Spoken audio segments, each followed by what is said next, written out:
Hi, welcome back. Today we're diving into the technical side of Fallout 4's brand new Anniversary Edition on all 4 supported PlayStation consoles. The key question is, how well does Fallout perform with the new update? I'll show you that, as well as the best visual settings to use if you're wanting to add mods to the game, because Bethesda's default settings can be a bit problematic. Just like Skyrim's Anniversary Edition, this release packs the original game, every piece of DLC, and over 150 Creation Club items into one install. The Fallout 4 Anniversary Edition also includes a patch to the game's code. It aims to tackle a few of the bugs introduced by the 2024 Next Gen update. So we'll see if these bugs have been fixed. Fingers crossed. I made a video looking at the history of Fallout 4 on PlayStation and how the game improved with each new console. It was interesting to see the changes. Today's video, I add to that with the latest performance results and patch fixes with Anniversary Edition installed. Alright, sound good? Okay, let's do this. Here we are in Sanctuary. Think of this as our baseline. I have all the Creation Club creations loaded, but no mods. Well, except a Clear Skies mod, just so the weather's always the same. Got a dangerous look about you. Fallout 4 is set to run at 30 FPS on PlayStation 4 and 4 Pro. The only difference between the two is resolution. The standard PS4 outputs at 1080p and the 4 Pro outputs at a higher 1440p. Here in Sanctuary, we hit the 30 FPS target on both consoles without any issues. This is good news. On the PlayStation 5 consoles, PS5 and 5 Pro have a couple of extra graphics options. You can set the game's target frame rate to 30, 40 or 60 FPS, and you have the choice of performance and visuals graphics modes. Bethesda's default graphics settings are 60 FPS and performance mode, so I run my tests in that mode. But, as you'll see later, it's not my preferred mode. FPS is locked at 60 on the PS5 as I walk around Sanctuary, and of course it's also locked at 60 on the PS5 Pro.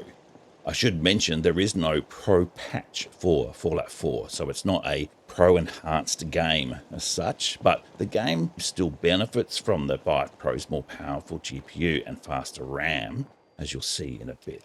So overall, we have a good baseline with performance in Sanctuary looking good, but some mods can really put pressure on the game and turn that nice FPS line into some crazy mess. As an example, I've added the Sanctuary Estates mod here just to show what impact mods can have. On the PS4, we see dips down to 21. On the PS4 Pro, results are similar, getting down to 24. Sanctuary Estates makes quite a big change to the game world, so it's not too surprising we see these dips. Okay, so that's Sanctuary. Without mods, all consoles hit their target FPS. Awesome. But there are a couple of locations where the game is known to struggle.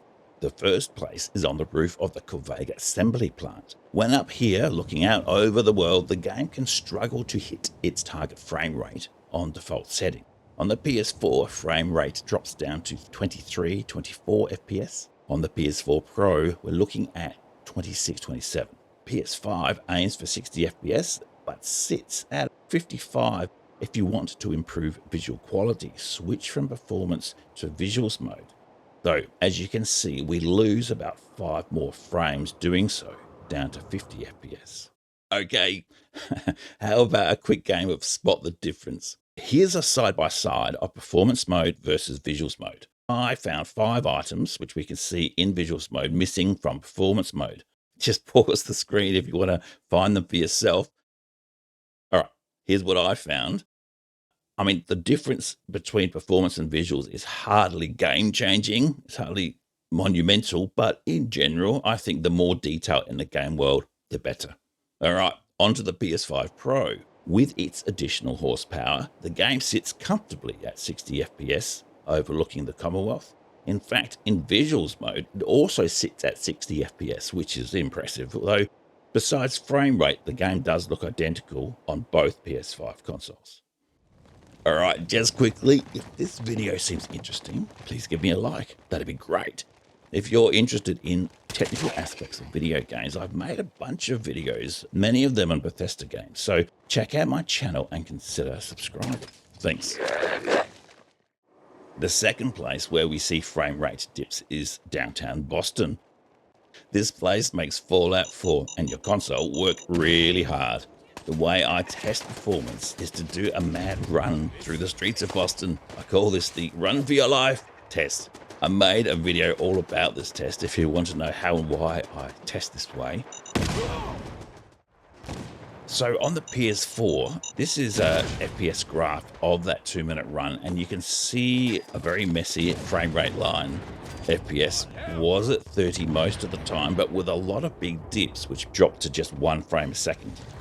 Performance is similar on the PS4 Pro, where there were fewer small dips, but the lowest was also 1 frame because of these big dips we can see. There are 2 main reasons for these dips. The first is workload, and the second is disk access. On the PS5, Fallout 4 did not suffer the same freezing and stuttering we saw with the PS4. At the points where the game froze on the PS4, we just see dips in FPS on the PS5, down to 50 FPS at its lowest. And performance is better on the PS5 Pro, with the lowest FPS down to just 55.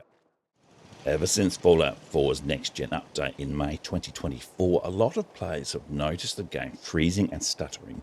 This may be the NPC Stutter bug that happens because of a bug introduced into the next-gen game code that generates conflicts with some mods, leading to the game freezing for a second or so. I'm not sure how much of an issue the NPC Stutter bug has been on PlayStation. I think the stutters are triggered by mods that edit non-player characters, which is something I don't think is possible with PlayStation mods. Could be wrong. On Xbox, many mods generated this stuttering. The most popular of these is probably the unofficial Fallout 4 patch. However, on PlayStation, the unofficial patch has been retired for a while now, so it's not available for download. But I wanted to do a quick check to see if we were stutter bug free on PlayStation, so I installed an older version of the unofficial Fallout 4 patch, the German language version, in fact.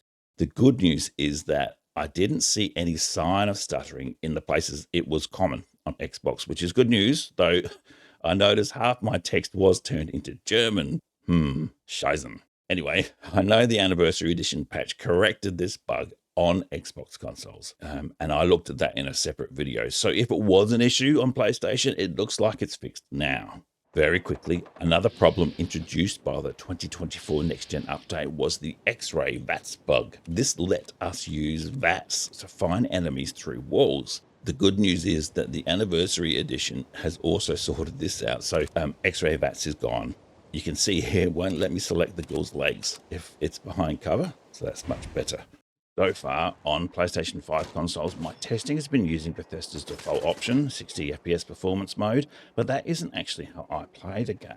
As I've already shown, Fallout 4 doesn't always maintain its 60 FPS target. Sometimes it does, but at others it suffers from these sudden sharp frame rate drops, even on PlayStation 5 consoles, particularly when running through downtown, and it can be even worse if you've got mods loaded. I can live with small dips in FPS, but these large dips I find distracting. The fix: switch to 40 FPS visuals mode. Why 40 FPS visuals mode? Well, 2 key reasons. First is image quality. Compared with performance mode, visual mode simply looks better. And the second is stability. At 40 FPS, those annoying frame rate dips also disappear. That's what I'm after. In my static Corvega rooftop test, the game holds a clean, unwavering 40 FPS. More importantly, here's what a 2-minute sprint through Boston looks like. At 40 FPS visuals, we see 0 dips across the entire run. To use 40 FPS, your display must support 120Hz refresh rate, and you also need to set your console's output to 120Hz. The only real compromise with 40 FPS, obviously, is it's running at 40 FPS, which might put some players off, but I recommend giving it a shot, giving it a go. I was a bit surprised at how playable I found Fallout 4 at 40 FPS. 30 FPS is too slow, but 40 FPS is noticeably smoother. So yeah, try Fallout 4 in 40 FPS visuals mode. I'd be keen to hear what you think after you've tried it. I hope you enjoyed this video and it was useful. I've done a bunch of videos on Fallout 4 and Skyrim mods and how they impact frame rate. At the moment, most of them are on Xbox, but I'll be adding some more PlayStation content soon, so consider subscribing. Track. Thanks for watching. Cheers. Ramnix is out.